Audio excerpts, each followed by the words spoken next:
এবার প্রশ্ন, আমরা যে সামনে জিনিস রেখে ফাতিহা করি এর দলিল কোথায় আছে?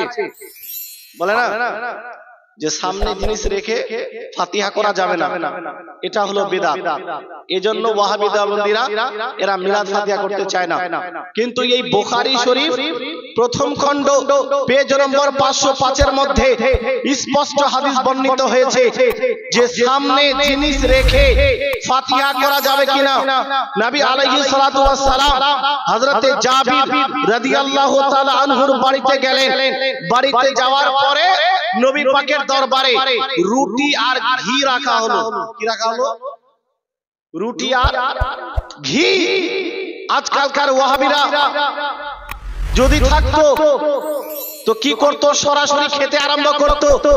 কিন্তু নবী পাকের সুন্নাত দেখুন, নবী পাকের কাছে যখন ঘি আর রুটি রাখা হলো তো বুখারী শরীফের হাদিস প্রথম খণ্ড পেজ নম্বর 505 এর মধ্যে নবী সাল্লাল্লাহু আলাইহি ওয়াসাল্লাম সরাসরি ওই রুটি আর ঘি খেতে আরম্ভ করলেন না, বরং হাদিসের মধ্যে এসেছে সুম্মা ক্বালা রাসূলুল্লাহ সাল্লাল্লাহু আলাইহি ওয়াসাল্লাম ফিহি মাশা আল্লাহু আইয়াকুল।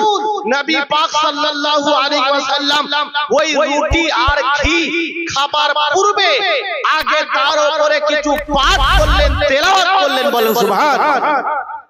রুটি के सामने रेखे घी के सामने रेखे আমাদের নবী পাঠ করে প্রমাণ করে দিয়েছেন, ঘোষণা করে দিয়েছেন যে হে আমার উম্মতরা শোনো, কোন বৈধ খাবারকে সামনে রেখে পাঠ করা, তেলাওয়াত করা এটা বিদআত নয়, এটা নাজায়েজ নয়, এটা অবৈধ নয়, বরং এটা আমি নবী পাকের সুন্নাত। বলেন সুবহান।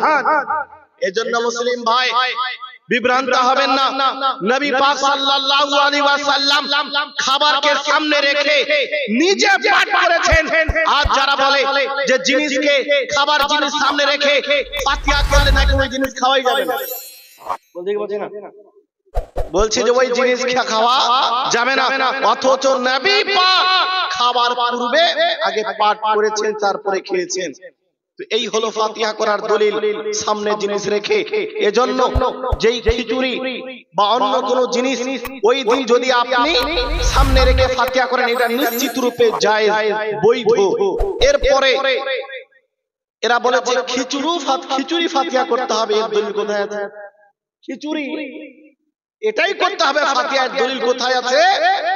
তো হুজুর আলা হযরত রাদিয়াল্লাহু তাআলা ফাতোয়া রাজুয়ের মধ্যে জবাব দিলেন যে যেই দলিল থেকে নিজের ছেলে মেয়ের বিবাহে বিরিয়ানি তৈরি করা যায়, ঠিক সেই দলিল দিয়েই মুহররমের 10 তারিখে খিচুড়ি রান্না করে ফাতিহা করা যায়। বলেন সুবহানাল্লাহ।